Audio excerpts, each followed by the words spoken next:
In my last short video, I posted a card trick where I visually switched cards between my hand and my pocket.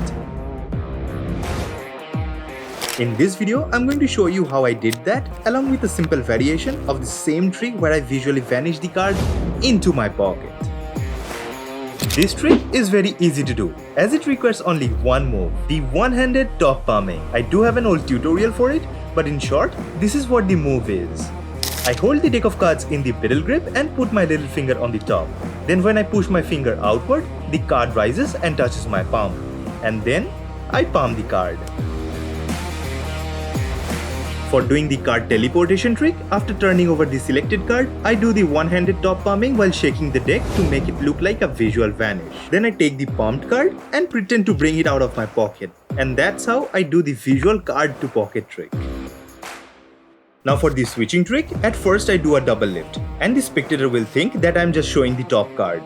Then after turning the cards back, I put the actual top card in my back pocket, which is just a random card, and the original card is still on top of the deck.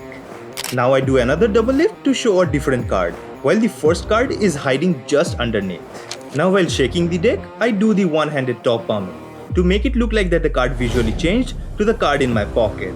And just like the vanishing trick, I bring the palmed card to my back pocket and pretend to pull it out from there, which after showing to the spectator looks like that the cards switched places. And the random card I put inside my pocket in the beginning stays there and no one needs to know about it.